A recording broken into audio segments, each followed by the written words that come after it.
Hello नमस्कार, मी अमृता. सगळ्यांना सर्वप्रथम श्री स्वामी समर्थ.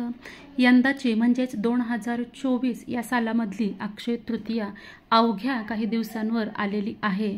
यंदा 10 मे रोजी अक्षय तृतीया हा आपला 3.5 मुहूर्तातला सगळ्यात महत्त्वाचा आपला सण हा आलेला आहे. अक्षय तृतीयाला आपण कोणत्या गोष्टी करणं टाळायला हवं, अन्यथा त्याचे परिणाम आपल्याला आयुष्यभर भोगावे लागतील, तर त्या गोष्टी कुठल्या आहेत ते आपण आजच्या व्हिडिओमध्ये जाणून घेणार आहोत.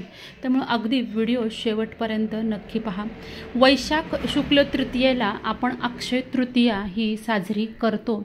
अतिशय शुभ मुहूर्त म्हणजे या 3.5 जे शुभ मुहूर्त आहेत, आपले 3.5 शुभ मुहूर्तांपैकी कुठल्याही शुभ मुहूर्तावर अगदी आपण कोणतंही चांगलं काम, चांगली खरेदी, मोठी खरेदी, वास्तू खरेदी इत्यादी गोष्टी अगदी कुठलाही मुहूर्त वेळ न बघता आपण या दिवशी करू शकतो. तर अक्षय तृतीया आपल्यासाठी महत्त्वाची आहे. त्यामुळंच आपल्याला आपल्या आयुष्यात पुढे येणारे प्रॉब्लेम काही येऊ नयेत यासाठी आपल्याला बऱ्याच गोष्टी टाळायच्या आहेत. कळत नकळत आपल्या हातून बऱ्याच चुका होतात. आपल्या घरातली जी पूर्वीची लोक होते ती आपल्याला ह्या गोष्टी पहिले सांगत असायचे, पूर्वी सांगत असायचे. पण आजकाल आजच्या पिढीमध्ये ना आपल्या घरामध्ये आपल्याला आपली जी पूर्वीची पिढी आहे, आजी आजोबा पणजी पणजोबा, हे लोक पाहायला मिळत नाहीत. अन्यथा विभक्त कुटुंब झाल्यामुळं नोकरीनिमित्त आपण लांब बाहेर राहतो आपल्या घरापासून, गावापासून. त्यामुळं कळत नकळत आपल्या हातून या चुका होतात आणि त्याच आपल्याला टाळायच्या आहेत. त्यासाठी हा व्हिडिओ बनवलेला आहे. अक्षय तृतीया इतकी महत्त्वाची का आहे, तर अक्षय तृतीयाला सगळ्यात महत्त्वाचं म्हणजे माता लक्ष्मीचं पूजन करतो. माता लक्ष्मीच्या सेवेसाठी अक्षय तृतीया हा अत्यंत शुभ दिवस असतो. तुम्हाला माहीत नसेल तर तुम्ही अक्षय तृतीयाला पितरांच्या पूजेबरोबरच, पितरांच्या सेवेबरोबरच माता लक्ष्मीचं सुद्धा पूजा करण्याचं सुरुवात करा. यामुळे तुमच्या घरामध्ये कायम धनाला बरकत राहील. तर या दिवशी आपण पितरांचे आशीर्वादसुद्धा घेतो. पितृजेवण या दिवशी आपण करतो.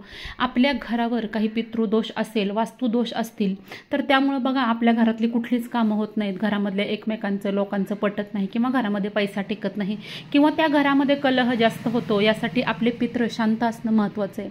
त्यासाठी पितरांना त्यांच्या तिथीनुसार, वेळेनुसार आणि महत्त्वाच्या दिवशी जसं की अक्षय तृतीयेला पितरांचा मान आहे, तर आपण त्या दिवशी त्यांना जेवण हे बनवतो, त्यांना नैवेद्य अर्पण करतो.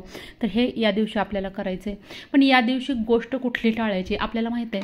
घर खरेदी, वास्तू खरेदी, वाहन खरेदी, उद्योगधंद्याची सुरुवात या दिवसाबरोबरच अक्षय तृतीयाला एक महत्त्वाची गोष्ट आपण करतो ते म्हणजे सोनं खरेदी. महिलांचा अतिशय वीक पॉईंट या दिवशी आपण आवर्जून थोडं का होईना सोनं, चांदी ह्या गोष्टी खरेदी करतो.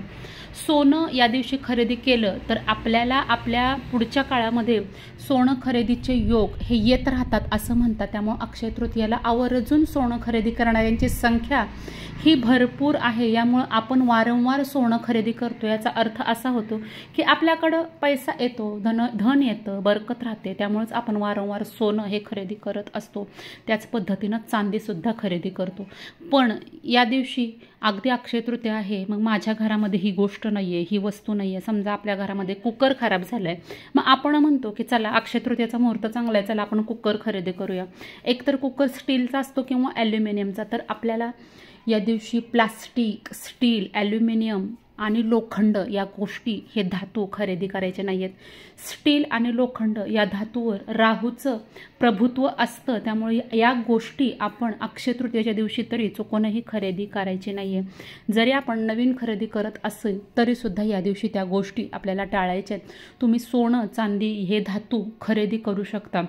ज्यांना सोनं खरेदी करणं जमत नाही आणि त्यांना घरासाठी काहीतरी वस्तू घ्यायची, त्यांनी आवर्जून पितळेची वस्तू घ्या.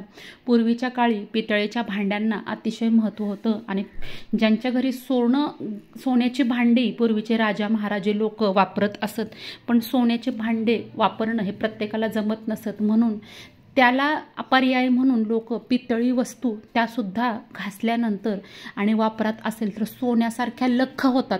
त्यामुळे तुम्हाला जर का आवर्जून भांड्यांची खरेदी या दिवशी करायची असेल तर तुम्ही पितळेची भांडी खरेदी करू शकता. पण चुकूनसुद्धा स्टील किंवा लोखंड, प्लास्टिक या गोष्टी अजिबात घेऊ नका. दुसरी महत्त्वाची गोष्ट म्हणजे या दिवशी आपल्याकडचे जे धन आहे ते धन हरवायचं नाही आहे. आपण सोनं चांदी खरेदी करायला जातो आणि प्रत्येकालाच या शुभ मुहूर्तावर सोनं खरेदी करायचे असते. त्यामुळे सोनाराच्या दुकानामध्ये इतकी गर्दी असते, त्या गर्दीमध्ये चुकून आपली एखादी वस्तू हरवते, आपली धनहानी होते आणि या दिवशी, इतक्या शुभ दिवशी आपल्याकडची लक्ष्मी हरवणं हे खरंच अशुभ लक्षण आहे. त्यामुळे सोनाराच्या दुकानात जाताना तिथं गेल्यानंतर व्यवस्थित एखादं पॉकेट असेल किंवा डबा असेल, त्यामध्ये आपले सोन्याच्या मौल्यवान वस्तू आपल्याला घेऊन जायचे आहेत. कारण आपण बघा, सोन्याचे एखादा नवीन दागिना करताना पूर्वीचा दागिना मोडतो किंवा एखादा तुटलेला, खराब झालेला, मोडलेला दागिना असेल तर तो मोडीस घालून दुसरा देतो.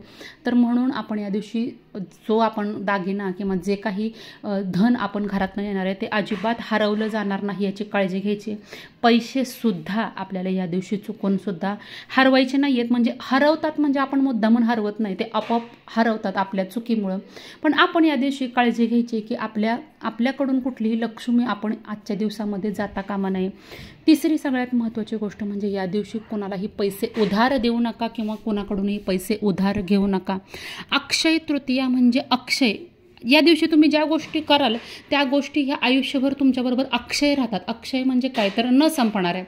तर या दिवशी आपण जर का कोणाकडून उधार पैसे घेतले तर आपल्याला असेच योग पुढं होत राहतात की आपण उधार वारंवार लोकांकडून घेतो किंवा उधारी दिली तरी लोकांना आपण पैसे देण्याची ही एक सवय लागते. त्यामुळे या दिवशी आपण चुकूनसुद्धा उधार पैसे कोणाकडून घ्यायचे पण नाही आहेत आणि कोणाला द्यायचेही नाही आहेत. तर ह्या गोष्टी टाळायच्या. त्याच पद्धतीनं या दिवशी होता होईल तितकं शांततापूर्ण घरातलं वातावरण प्रसन्न ठेवण्याचा प्रयत्न करायचा आहे. कुठल्याही प्रकारचे वाद भांडणं या दिवशी आपल्याला करायचे नाही आहेत.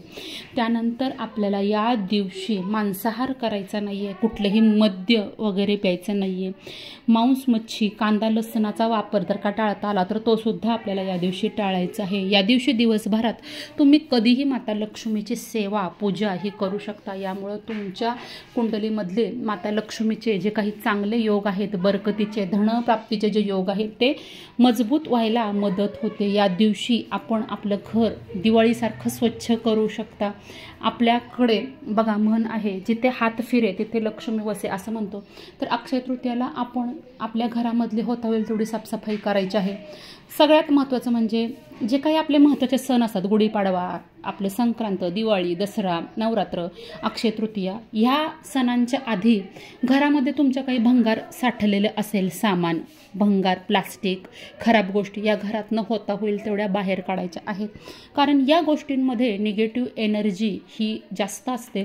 त्यामुळं आपल्याला त्या निगेटिव्ह एनर्जीचा कुठं ना कुठं सामना करावा लागतो. त्यामुळं कुठल्याही चांगल्या दिवसाच्या आधी घरातून ज्या न लागणाऱ्या गोष्टी आहेत, भंगार गोष्टी आहेत, त्या आपल्याला काढायच्या आहेत.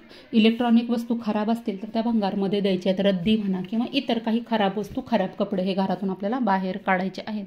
तर अक्षय तृतीयाला सगळ्यांनाच सोनं खरेदी करणं हे जमत नाही, तर त्यांच्यासाठी एक सोपा उपाय सांगते. जसं की आपण गुढीपाडव्याला मी सांगितलं होतं की गुढीपाडव्याच्या दिवशी मीठ खरेदी करायचं. मीठ खरेदी केल्यामुळं गुढीपाडव्याला वर्ष नीट जातं. तर त्याच पद्धतीनं अक्षय तृतीयाला तुम्ही जर काही एक गोष्ट जी की तुम्ही कोणीही खरेदी करू शकता, ती जर का गोष्ट तुम्ही खरेदी केली तर तुमच्या जे सोनं खरेदी करतो त्याच्याशी आपल्याला जसे लाभ होतात तर त्या पद्धतीचे लाभसुद्धा तुम्हाला या गोष्टीतून होतील. तर त्यामध्ये आपल्याला कुठली गोष्ट खरेदी करायची तर पिवळी हरभऱ्याची डाळ, जी की आपण पुरणपोळीच्या स्वयंपाकात वापरतो. प्रत्येक शुभकार्यामध्ये आपण जेव्हा पूर्णावरणाचा स्वयंपाक, पंचपक्वान्नाचा स्वयंपाक करतो त्यावेळेस आपल्याला हरभऱ्याची डाळ लागते आणि ती डाळ ही पिवळ्या रंगाची सोनसळी असल्यामुळं सोन्यासारखंच तिचं महत्त्व आहे आणि अनन्यसाधारण होतं ते नैवेद्यामध्ये सुद्धा आहे. तर त्यामुळं आपल्याला आवर्जून या दिवशी हरभऱ्याची डाळ ही खरेदी करायची आहे. अगदी थोड्या प्रमाणात का होईना तुम्ही ही डाळ खरेदी करू शकता. बऱ्याच गोष्टी टाळायला सांगितल्यात तर त्या टाळायच्या आहेत. आणि आजचा हा व्हिडिओ जर का तुम्हाला थोडा जरी महत्त्वपूर्ण वाटला तर इतरांसोबत नक्की शेअर करा.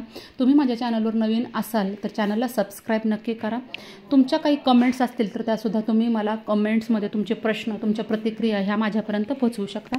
तर आजच्या व्हिडिओपुरतं इतकंच. लवकरच भेटूया नवीन व्हिडिओमध्ये आणि नवीन माहितीसोबत. तोपर्यंत माझ्याकडून सगळ्यांना श्री स्वामी समर्थ.